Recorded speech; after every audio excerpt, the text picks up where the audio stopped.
Ha sido la posición, o cuál sería más bien la posición que debería asumir el intelectual en Latinoamérica? ¿Ha sido muy pasivo o le ha hecho falta introducirse dentro de la política como un actor partícipe de las decisiones políticas, o cree que ahí como va bien?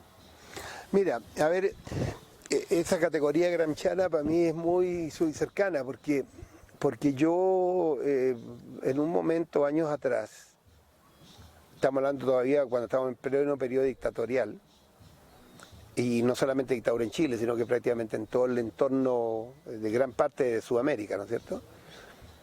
Y dada la crisis, digamos, las crisis del sistema capitalista que nos sacudieron en ese momento, se generaron condiciones, digamos, de empobrecimiento generalizado de la población, que afectó no solamente a los sectores populares, a los sectores pobres, que son los que habitualmente pagan el costo de esos momentos, ¿no es cierto?, históricos, sino que también afectaron a capas medias.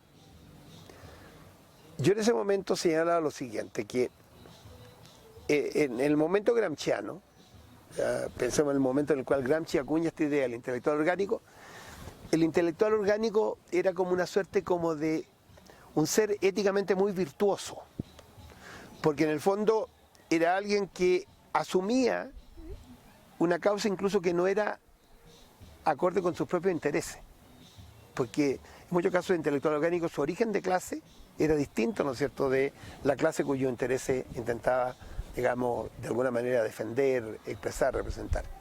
Entonces yo decía que ese empobrecimiento generalizado generaba condiciones materiales para que en la práctica el concepto intelectual orgánico de Gramsci se masificara. Y es lo que de alguna manera yo vi en ese momento en el continente. O sea, vi, ¿no es cierto?, cómo en el fondo gran parte de la gente que fue expulsada del ámbito académico, ¿ya?, por los, digamos, distintas dictaduras, tanto estoy hablando de Brasil, Uruguay, Argentina, Chile, Perú, Bolivia. Gente que estaba muy cómodamente instalada en una función gubernamental, ¿ya?, pero viendo a los pobres a través del vidrio, pues, cuando está lloviendo, entonces uno los mira, entonces está metido en una pieza con calefacción, con chimenea, entonces súper cómodo ver, miren los pobres allá, cómo se solidariza con ellos, pero no metido con las patas en el barro, ¿no es cierto? Entonces como que generó las condiciones, por así decirlo, para que apareciera un profesional que metía las patas en el barro. ¿Por qué? Porque nos vimos obligados a tener que inventar formas de sobrevivencia. Gran parte del mundo de las ONG yo le atribuía ese carácter. O sea, gran parte de las ONG fueron formas mediante las cuales aquellos intelectuales, aquellos académicos no podían seguir trabajando en el ámbito de las universidades, en el ámbito de los espacios en los cuales habían trabajado, digamos, históricamente, tenían la posibilidad entonces de irse a trabajar con campesinos, con pobres urbanos, como producto de que no tenían otro espacio donde ganarse la vida, ¿ya? Entonces, yo creo que allí hay una cuestión que posibilitó una suerte como de surgimiento de un discurso que fue crecientemente agarrando cuerpo, ¿ya? Porque hasta ese momento lo que teníamos era una academia absolutamente torre de cristal, ¿ya? O sea, la academia latinoamericana no tenía absolutamente ningún interés en las grandes mayorías, ¿ya? O sea, eran pocos, contados con los dedos de la mano, los intelectuales que de alguna manera estaban comprometidos en eso. Y esto obligó entonces a que hubiera un compromiso porque era la forma para sobrevivir, pues. Había uno que, digamos, dedicarse a ver, digamos, y a compartir con los pobres formas para poder digamos, producir, para poder generar, digamos, organización, para poder defender derechos humanos, etcétera, etcétera. Entonces, uno puede leer, digamos, con la mirada gramsciana, ¿no es cierto?, lo que fue esta dinámica. Ahora, ¿qué es lo que ocurrió? Recuperado el proceso democrático, esto se insertó en las universidades. O sea, gran parte de esa gente volvió allí, y eso es lo que explica hoy por hoy lo que estamos viviendo. O sea que hay gente que tiene conciencia ambiental, que tiene conciencia en el ámbito de los derechos humanos, movimientos de diversa índole, ¿no es cierto? La recuperación entonces, por ejemplo, de espacios de lo que serían las identidades propias, ¿no es cierto?, de cada pueblo.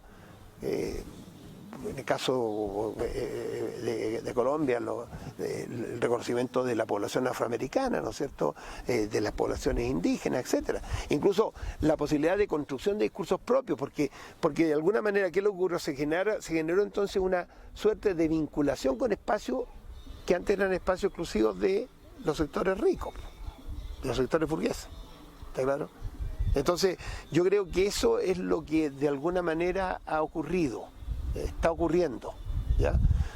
Y que, consecuentemente, entonces, yo creo que la figura o el concepto de un intelectual orgánico, yo creo que tiene plena vigencia en el contexto presente. O sea, hoy por hoy, digamos, ya hay conciencia en el ámbito de las universidades, de que, digamos, las universidades son justamente un espacio donde lo que deben hacer es proliferar este tipo de especímenes.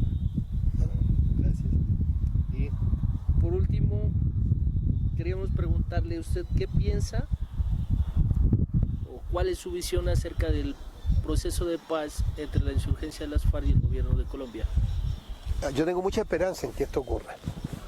O sea, la verdad es que yo de alguna manera estoy muy comprometido desde hace muchos años con la búsqueda de paz en Colombia. Incluso yo siempre lo señalo como una suerte de chiste, pero que responde a una realidad.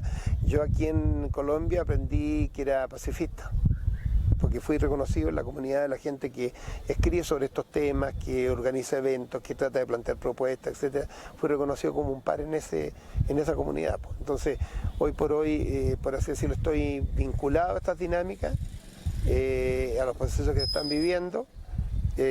Incluso ponte lo que yo puedo hacer, la revista que dirijo en Chile, dedicamos un número justamente a los temas de esta construcción de paz, el último número de la revista, porque sacábamos la cuenta de que íbamos a coincidir más o menos con la firma definitiva, ¿no es cierto?, los acuerdos, ¿ya?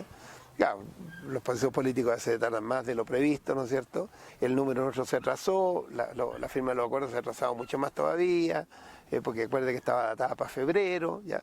O sea, a ver, yo tengo mucha esperanza digamos, en la firma de los acuerdos. Ahora a mí lo que me preocupa es lo que va a pasar después. O sea, yo creo que la gran preocupación es qué va a ocurrir, digamos, en lo que sería el posconflicto.